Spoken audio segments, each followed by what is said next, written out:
जय श्री राम। सभी श्रोताओं का मेरे YouTube चैनल संत कल्याण वाणी में हार्दिक स्वागत है। सबसे विनती है, यदि आपने मेरा चैनल सब्सक्राइब नहीं किया तो कृपया इसको सब्सक्राइब करें। मैं इसमें संतों की वाणी ही अपलोड करता हूँ अधिकांश, तो इसको शेयर आप ज़रूर करें और आपको पसंद आए तो लाइक करें। आज पूज्य महाराज जी स्वामी राम सुखदास जी महाराज जी की जो वाणी है साधकों के प्रति, उसका 7वां भाग में आपके आगे रख रहा हूँ। 7वां प्रवचन इसको बोलना चाहिए। इसका कोई विषय तो है नहीं, लेकिन फिर भी साधकों के निमित्त उन्होंने बोला है तो सुन के समझ में आ जाएगा। तो पूज्य महाराज जी की वाणी है, तत्व की प्राप्ति हो जाए और होते ही वह दृढ़ हो जाए, ऐसी बात आपको बताई जाती है। यानी ऐसी बात आज आपको बताई जाती है। बिल्कुल सबके अनुभव की बात है। जड़ जो प्रकृति है वह परिवर्तनशील है और चेतन परमात्मा तत्व में कभी परिवर्तन नहीं होता। यानी परमात्मा तत्व हमेशा ज्यों का त्यों रहता है, वह सदा ज्यों का त्यों रहता है। न बदलने वाले का और निरंतर बदलने वाले का, दोनों का हमें अनुभव है। बचपन से लेकर अभी तक मैं वही हूँ, इसमें मैं वही हूँ, यह अनुभव न बदलने वाले का है। संसार, शरीर, मनोवृत्ति, भाव, घटना, परिस्थिति, अवस्था आदि बदलने वाले हैं, यह सबका अनुभव है। परंतु उन बदलने वाले को जानने वाले हम नहीं बदलते। बदलने वाले में जब हम स्थिर रहते हैं तब हमें सुख और दुख होता है। पुरुषः सुख दुःखानां भोक्तृत्वे हेतुरुच्यते। गीता जी के 13वें अध्याय का 20वें श्लोक का ये हिस्सा है। अर्थात पुरुष सुख दुख के भोग में हेतु होता है। कौन सा पुरुष? बोले पुरुषो प्रकृतिस्थो ही। 13वें अध्याय का 21वें श्लोक का अंश। अर्थात प्रकृति में स्थित पुरुष ही भोक्ता बनता है। जो हमारी मनोवृत्ति बदलती है, हमारी अवस्था बदलती है, हमारी दशा बदलती है, हमारे भाव बदलते हैं, हमारी क्रियाएं बदलती हैं, हमारी परिस्थितियां बदलती हैं। इन बदलने वालों में जब हम स्थित होते हैं तब हम प्रकृति में स्थित होते हैं। मन में जो काम, क्रोध, हर्ष, शोक, राग, द्वेष आदि वृत्तियाँ पैदा होती हैं, उनमें जब हम स्थित होते हैं तब हम पराधीन होते हैं और सुख दुख का भोग करते हैं। यानी उस परिस्थिति का हम उसमें जो घुल मिल जाते हैं, उनका असर जो हम में पड़ जाता है, वो भोग हो गया। वास्तव में एक दुख के ही दो नाम हैं, सुख और दुख। जैसे दांत की बीमारी एक है, पर उसी के दो नाम हैं, खुजली और जलन। खुजली अच्छी लगती है और जलन बुरी लगती है। तो जो अच्छी लगती है वह भी बीमारी है और जो बुरी लगती है वह भी बीमारी है। ऐसे ही बदलने वाले के साथ मिलकर जो हम सुखी और दुखी होते हैं, यह भी एक बीमारी है। बीमारी का मतलब यह कि हम अपने स्वरूप में स्थित यानी स्वस्थ नहीं हैं, प्रकृति में स्थित हैं। जब बदलने वाली वृत्तियों में, भावों में, क्रियाओं में स्थित नहीं होते, इनसे अलग रहते हैं, तब हम स्वस्थ होते हैं। तब हम सुख दुख में समान रहते हैं। सम दुख सुखो स्वस्थो, गीता जी के 14वें अध्याय का 24वें श्लोक का अंश है। सम दुखो सुखो स्वस्थो। संपूर्ण अवस्थाओं, दशाओं, परिस्थितियों और घटनाओं में हम रहते हैं, यह हमारा अनुभव है। अगर ऐसा नहीं हो तो संपूर्ण अवस्थाओं, दशाओं आदि का ज्ञान हमें कैसे होता? हमें इनका ज्ञान होता है, इससे सिद्ध होता है कि हम रहते हैं। हमें जागृत, स्वप्न, सुषुप्ति, मूर्छा, समाधि का ज्ञान होता है। सुख दुख का भी ज्ञान होता है।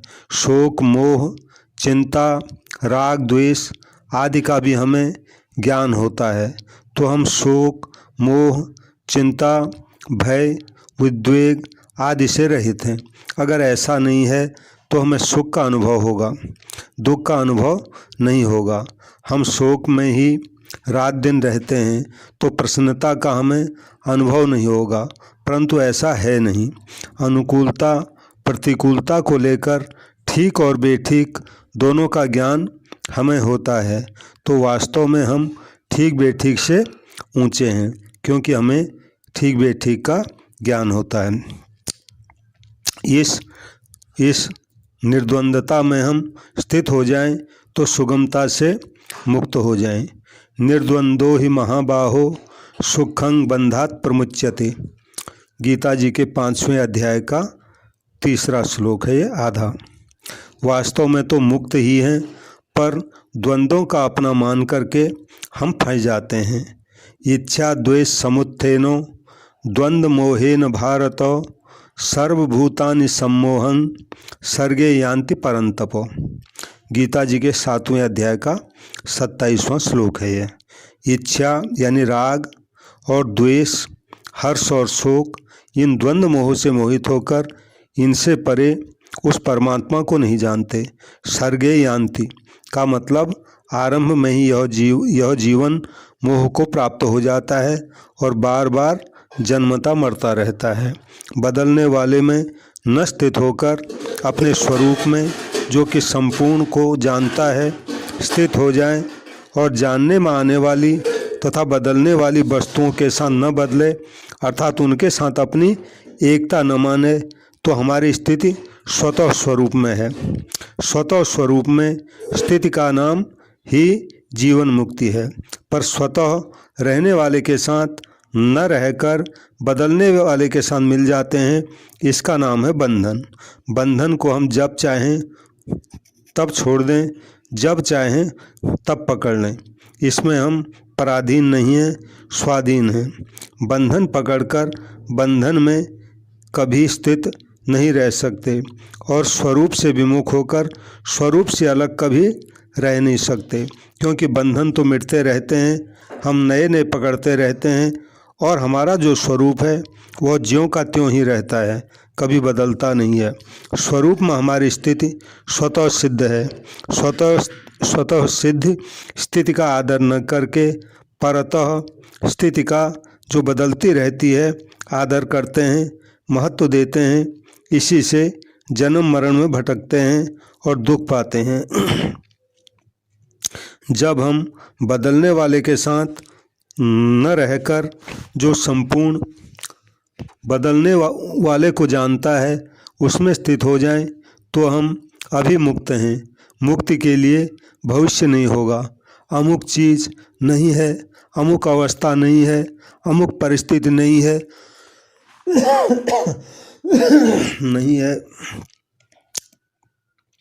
अमुक परिस्थिति नहीं है, तो वह समय पाकर होगी, परंतु यह समय पाकर नहीं होगा। यह समय से अतीत है और सब समय में है, किसी देश में नहीं है और संपूर्ण देशों में है, किसी वस्तु में नहीं है और संपूर्ण वस्तुओं में है। देश, काल, वस्तु, व्यक्ति से सर्वथा अतीत होते हुए भी सब में परिपूर्ण है। उसमें स्थित होना स्वरूप में स्थित होना है। वृत्तियाँ तो बदलती रहती हैं, ज्ञानी की भी वृत्तियाँ बदलती हैं। प्रकाशं चौ प्रवृत्तिं चौ मोह में चौ पांडवों।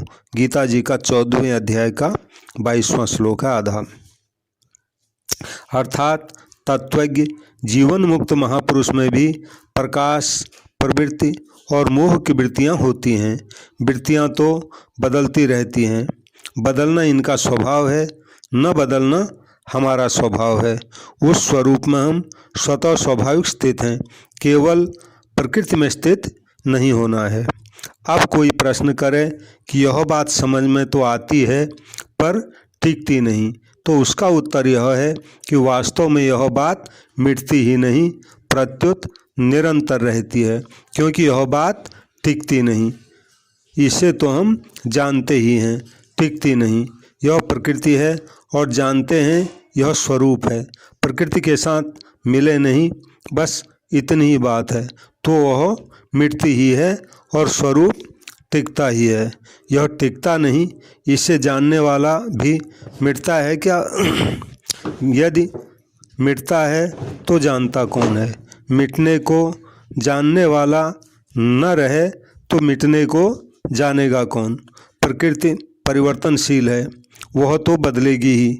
जागृत होगा, स्वप्न होगा, सुषुप्ति होगी, ठीक होगा, बेठीक होगा, अनुकूल होगा, प्रतिकूल होगा, यह तो सदा ही होगा।